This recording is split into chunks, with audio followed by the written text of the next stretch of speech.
Au nom du Père et du Fils et du Saint-Esprit. Amen. Frères et sœurs en Christ, aujourd'hui l'Église célèbre avec une joie particulière le mystère de l'Eucharistie, le sacrement du corps et du sang du Christ. Cette fête nous invite à contempler le plus grand don que Jésus ait laissé à son Église, sa présence réelle au milieu de nous sous les apparences du pain et du vin. Chaque fois que nous participons à la Sainte Messe, nous ne faisons pas simplement mémoire d'un événement passé. Nous sommes rendus présents au sacrifice du Christ, à son amour livré pour le salut du monde. L'Eucharistie est à la fois sacrifice, présence et communion. Les lectures de ce jour nous aident à comprendre la profondeur de ce mystère.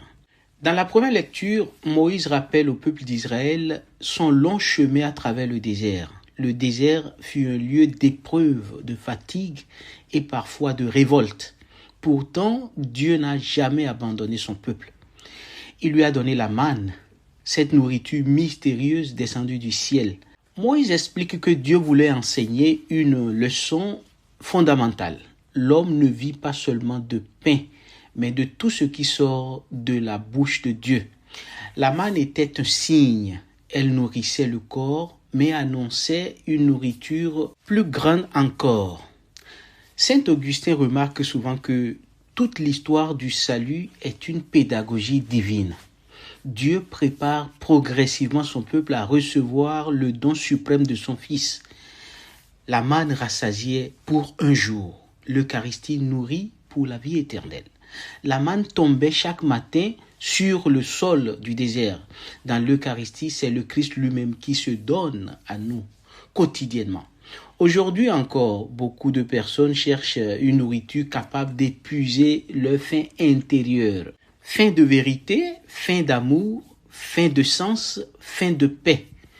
Or, rien de purement terrestre ne peut combler pleinement le cœur humain. Seul Dieu peut répondre à cette attente profonde.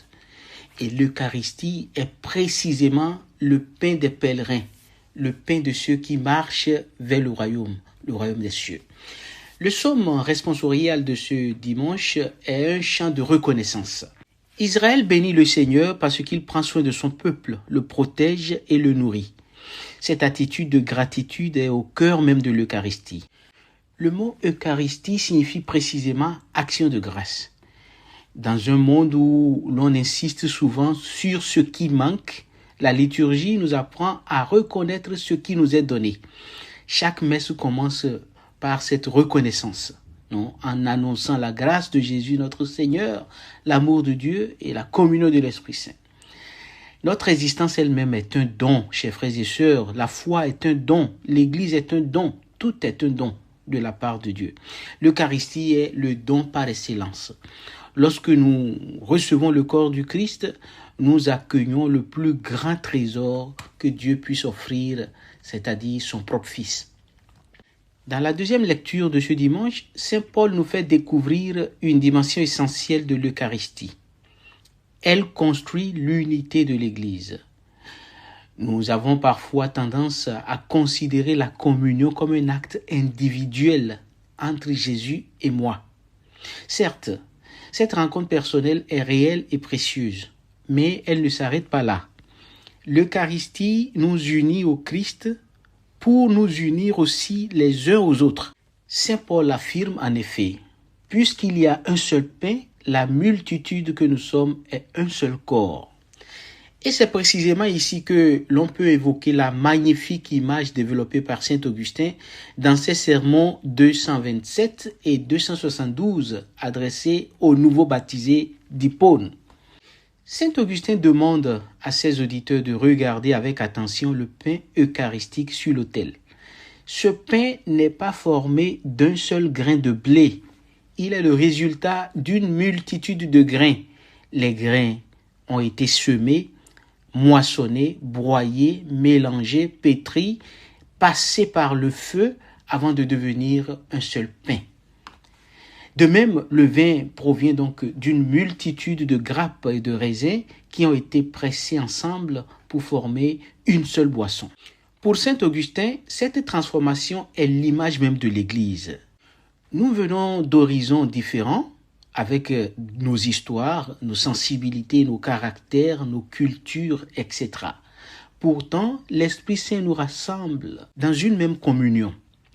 Saint Augustin dit aux nouveaux baptisés, « Soyez ce que vous voyez et recevez ce que vous êtes. » Autrement dit, vous recevez le corps du Christ afin de devenir toujours davantage le corps du Christ. Cette parole de Saint Augustin demeure d'une actualité saisissante. Nous devons retenir que l'Eucharistie ne tolère pas la logique de la division. Elle est le sacrement de l'unité par excellence. Comment pourrions-nous recevoir le même pain de vie tout en cultivant volontairement la rancune, la haine ou le mépris envers nos frères et sœurs? Saint Paul avertissait déjà les Corinthiens que l'on ne peut pas célébrer authentiquement le corps du Christ tout en déchirant ce même corps par les divisions. Chaque communion nous rappelle que nous appartenons les uns aux autres parce que nous appartenons tous au Christ.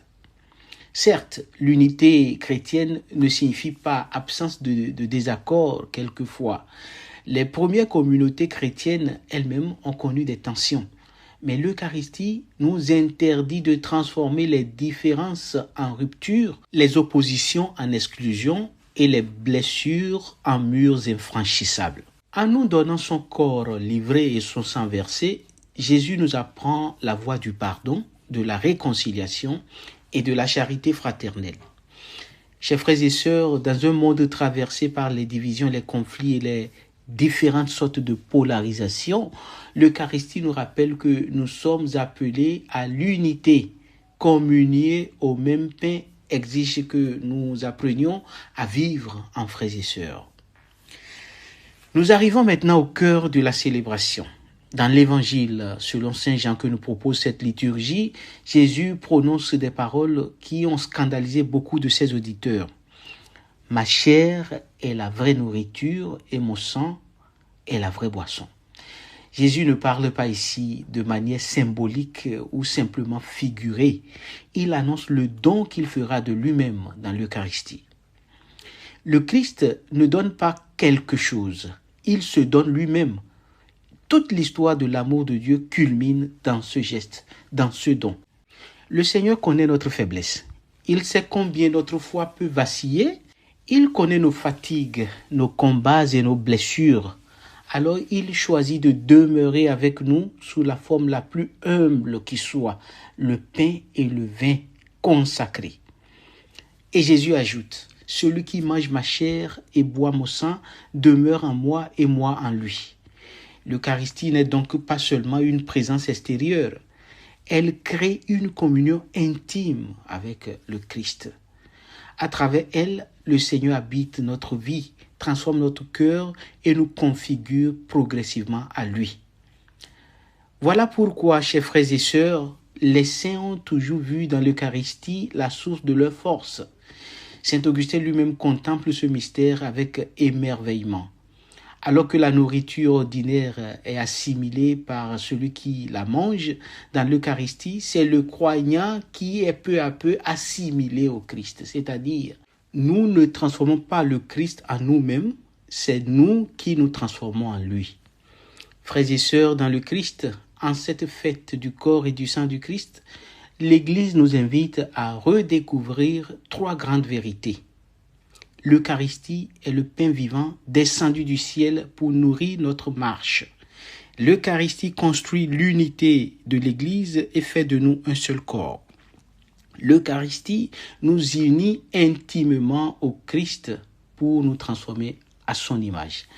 Chaque fois que nous nous approchons de l'autel, nous recevons infiniment plus qu'un signe religieux. Nous recevons le Seigneur lui-même. Demandons la grâce de communiquer avec foi, avec gratitude et avec un désir renouvelé de devenir ce que nous recevons, c'est-à-dire le corps du Christ pour le monde. Prions. Seigneur Jésus-Christ, pain vivant descendu du ciel, nous te remercions pour le don merveilleux de l'Eucharistie.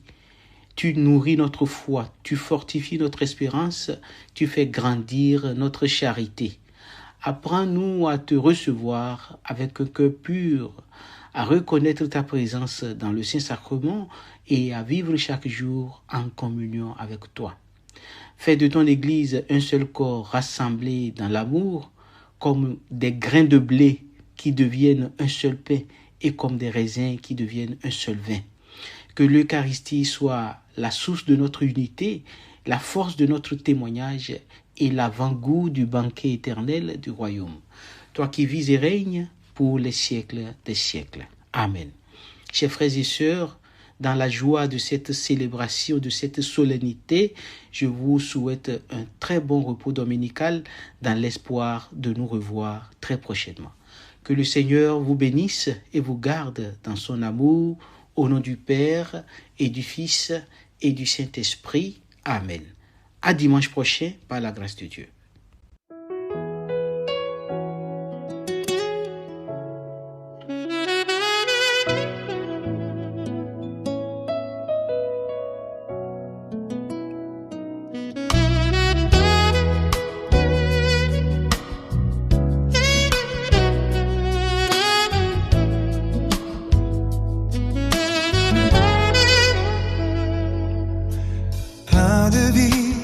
Jésus Sauveur,